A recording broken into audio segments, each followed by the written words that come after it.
We all despise it. Yet, if you try to explain why it feels so agonizing, you quickly run into a weird paradox.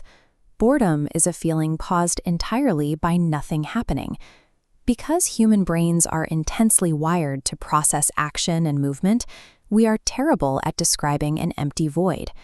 To make sense of this psychological blank space, we borrow physical shapes. We use metaphors.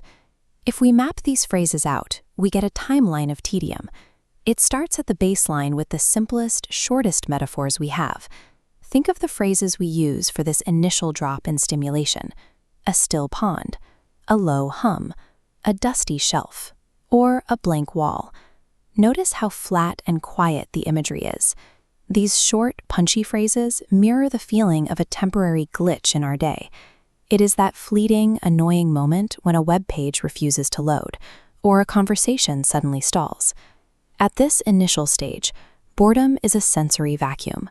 It is relatively harmless, but you feel that mild itch of discomfort because your brain is aggressively searching for data to process and coming up empty. When the pause drags on, the psychological experience mutates. We stop feeling like we're just waiting and start feeling like we are actively trapped. You can hear this shift in our language. The metaphors split into two distinct architectural shapes. The first is the feeling of stuck time. Our minds reach for mechanical failures. We call it a paused movie, a traffic light stuck on red, a calendar showing the same date, day after day. In this state, time loses its forward momentum. The promise of progress vanishes, replaced by a perpetual loop of endless waiting. If time feels broken, our physical surroundings begin to feel just as oppressive. This brings us to the second structural category: empty space.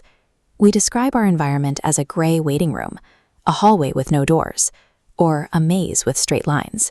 Notice what is missing from these places: turns, choices, exits.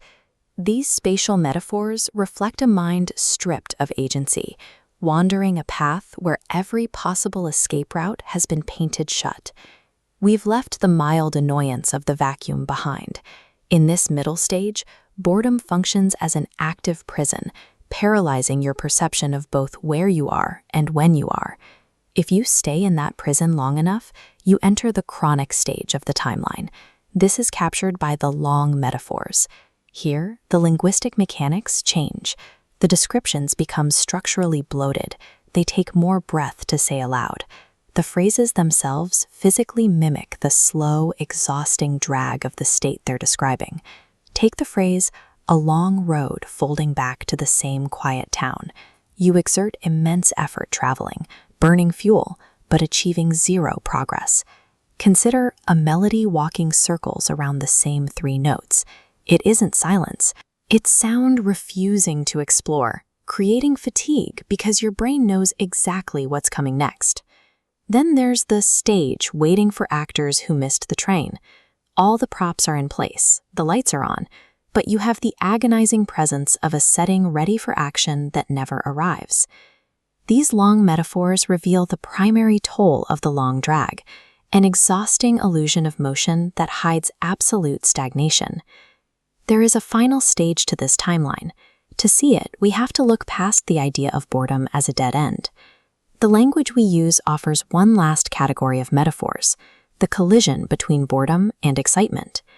In this closing phase, the blank spaces we've been running from take on a different property. The emptiness becomes a container, storing up potential energy. We describe it as a silent fairground before excitement wakes.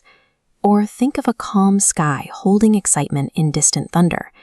The energy is accumulating, just out of sight. The pacing tightens. It becomes a fuse waiting to spark, a held breath before excitement shouts its first word. It is the highly pressurized fraction of a second, right before a new activity begins. Boredom serves as the psychological precursor to action, a vital, quiet holding pattern required to build the energy for whatever comes next.